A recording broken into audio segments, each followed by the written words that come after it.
अक्सर हम और आप रिव्यूज़ को देखते हैं जब भी हम कोई प्रोडक्ट लेना चाहते हैं। तो हम जाते हैं साइट पर और उस प्रोडक्ट के रिव्यूज़ हम पढ़ते हैं। रिव्यूज़ के ज़रिए हमें जानने की कोशिश करते हैं कि ये प्रोडक्ट आखिर कैसा है, कितना कामयाब है, बाकी लोगों की क्या राय है उस प्रोडक्ट को लेकर। या फिर मैं बात करूं, आजकल ऑनलाइन ज़माना है, सारी चीजें राशन से लेकर डॉक्टर कंसल्टेशन तक आज हम देखते हैं कि सब कुछ ऑनलाइन अवेलेबल है। डॉक्टर कंसल्टेशन जैसे कि अगर मैं ढूंढती हूँ कि child specialist doctor Greater Noida West में कौन से होंगे, तो मैं गूगल पर जाऊंगी, वहां पर टाइप करूंगी child specialist doctor in greater Noida. तो आप देख सकते हैं कि पूरी की पूरी जो लिस्ट है डॉक्टर्स की, ये मेरे सामने आ गई है। अब मैं कैसे जानूंगी कि कौन सा डॉक्टर है जो कि मेरी बेटी के लिए बेस्ट रहेगा? तो मैं लोगों के एक्सपीरियंसेस वहां पर जाने की कोशिश करूंगी, उनके कमेंट सेक्शन में जाकर जो रिव्यूज उन्होंने अलग अलग डॉक्टर्स के लिए लिखे हुए हैं, ताकि मैं आइडेंटिफाई कर पाऊं कि उन लोगों का एक्सपीरियंस उन डॉक्टर्स के साथ आखिर किस तरह का रहा है। उनके रिव्यूज के जरिए मुझे जानकारी मिल जाएगी। सेम ऐसा ही होता है जब कोई प्रोडक्ट हम ऑनलाइन खरीदते हैं, हम जाते हैं उसकी साइट पर और वहां पर हम उस पर्टिकुलर प्रोडक्ट के लिए फिर हम जाते हैं रिव्यू सेक्शन पर। ये देख सकते हैं आप, बहुत सारे लोगों के रिव्यूज हैं अलग अलग, बहुत सारे अच्छे हैं, बहुत सारे लोगों ने उस चीज़ के लिए कुछ अच्छा भी नहीं लिखा हुआ है। तो रिव्यूज को लेकर एक जनरली हमारा ये टेंडेंसी होती है कि अगर अच्छा लिखा हुआ है कोई रिव्यू, तो हम सोचते हैं कि वो जो पर्टिकुलर प्रोडक्ट है वो अच्छा होगा, क्योंकि लोगों ने इतना ज़्यादा उस पर विश्वास दिखाया है, उसकी इतनी तारीफ करी। हमारे देश में हर साल 15 करोड़ लोग ऑनलाइन शॉपिंग करते हैं और उनमें से 70%, जी हाँ 70% से ज़्यादा लोग ऐसे होते हैं जो कि कोई भी प्रोडक्ट या फिर सर्विस खरीदने से पहले या फिर लेने से पहले उसका मेरे और आपकी तरह ऑनलाइन रिव्यूज ज़रूर पढ़ते हैं। इसलिए ये जो न्यूज़ है और ये जो जानकारी है, ये हमारे देश के हर परिवार से जुड़ी हुई है। और ये बड़ी बात है कि अब भारत सरकार भी इसको लेकर बड़ा कदम उठाने वाली है। दरअसल भारत सरकार इस तरह के फर्जी रिव्यूज पर रोक लगाने के लिए एक नई गाइडलाइन जारी करने वाली है, जिसके तहत कई तरह के नियम लागू किए जाएंगे, अलग अलग तरह की शर्तें रखी जाएंगी। जैसे कि किसी प्रोडक्ट और सर्विस के लिए जब कोई ऑनलाइन रिव्यू लिखा जाता है या फिर उस प्रोडक्ट को किसी व्यक्ति के द्वारा रेटिंग दी जाती है, तो उसकी प्रामाणिकता के लिए, यानी ये सुनिश्चित करने के लिए कि वो जो रिव्यू है या फिर वो जो रेटिंग है वो सही है, इसके लिए कुछ तरह के मानक यानी कि स्टैंडर्ड्स तय किए जाएंगे। इसके तहत किसी भी ऑनलाइन शॉपिंग कंपनी, जिसे ई कॉमर्स कंपनी भी कहते हैं, उसमें एक पर्सन को रिव्यू एडमिनिस्ट्रेटर के पद पर नौकरी पर रखा जाएगा और इस व्यक्ति की ये जिम्मेदारी होगी कि वो कंपनी के सभी प्रोडक्ट्स के ऑनलाइन रिव्यूज को फिल्टर करेगा और उनके कंटेंट से कोई छेड़छाड़ होगी या फिर कोई गलत जानकारी उसमें दी गई होगी तो उसकी भी पहचान करके उसमें सुधार करेगा। ये व्यवस्था 25 नवंबर यानी कि आज से ही लागू होगी।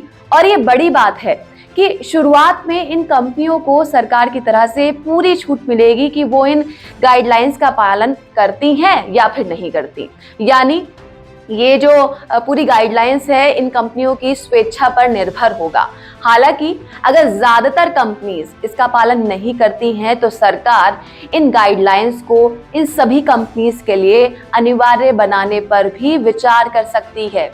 यहाँ पर नोट करने वाली जो बात है वो ये कि इन नियमों के दायरे में ई कॉमर्स कंपनियों के साथ साथ फेसबुक जैसी सोशल प्लेटफॉर्म्स भी शामिल होंगे। हम जानते हैं कि इन सोशल प्लेटफॉर्म्स पर फेक रिव्यूज की कई दुकानें आजकल खुली हुई हैं। अब सोचिए, अगर आप किसी कंपनी का कोई टीवी खरीदना चाहते हैं और आप उसकी वेबसाइट पर जाकर उस टीवी के बारे में लिखे गए ऑनलाइन रिव्यू को पढ़ते हैं और उसमें लिखा होता है कि इतनी कीमत में इससे अच्छा टीवी आपको और कहीं नहीं मिल सकता, तो उस प्रोडक्ट को सबसे ज्यादा रेटिंग भी मिली होती है, तो आप क्या कहेंगे? आप इन रिव्यू और रेटिंग्स को देखकर उस टीवी को ऑनलाइन खरीद लेंगे। हम सभी ऐसा करते हैं।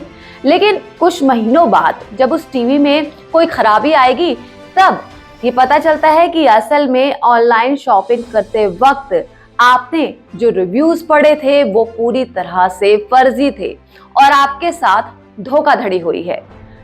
कड़वा जरूर है लेकिन सच यही है। आज ज्यादातर ऑनलाइन कंपनियां अपने प्रोडक्ट्स को बेचने के लिए फेक रिव्यूज का सहारा ले रही हैं और इसके लिए दो तरीके अपनाए जाते हैं। इसमें जो पहला तरीका होता है वो ये होता है कि लोगों से अपने प्रोडक्ट्स के लिए अच्छे रिव्यू हासिल करना। इसके लिए क्या होता है, सबसे पहले अलग अलग ऑनलाइन प्लेटफॉर्म्स पर इन प्रोडक्ट्स से जुड़े ग्रुप्स और पेजेस बनाए जाते हैं। फिर लोगों को इन प्रोडक्ट्स के पक्ष में रिव्यूज लिखने के लिए अच्छा खासा पैसा ऑफर किया जाता है।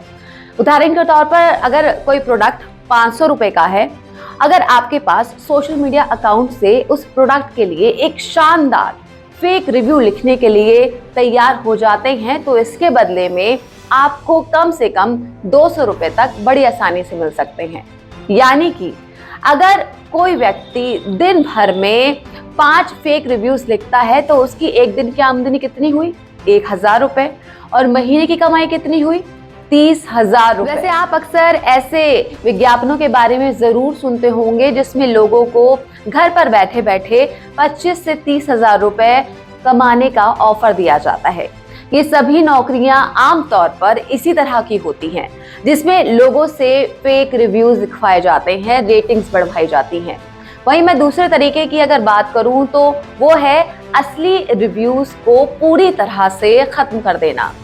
इसमें क्या होता है, जैसे कि अगर कोई व्यक्ति ऑनलाइन कोई प्रोडक्ट खरीदता है और उसमें कोई खराबी आ जाती है तो फिर वो व्यक्ति ईमानदारी के साथ उस कंपनी की वेबसाइट पर उस प्रोडक्ट के बारे में सब कुछ सच सच लिख देगा। ये रिव्यू सच और कड़वा होगा और इससे कंपनी को नुकसान का डर रहेगा।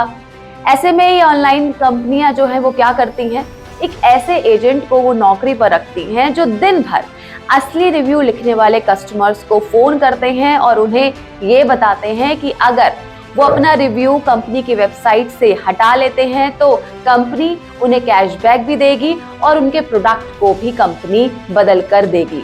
तो यहाँ पर अब जो भारत सरकार है ऐसी कंपनीज पर नकेल कसने के लिए ये गाइडलाइंस जारी करने वाली है। और सबसे अच्छी बात यह है कि ये जो फर्जी रिव्यू की दुकान है वो पूरी दुनिया भर में चल रही है, लेकिन अब भारत सरकार इसके लिए पुख्ता कदम उठाने की तैयारी कर रही है।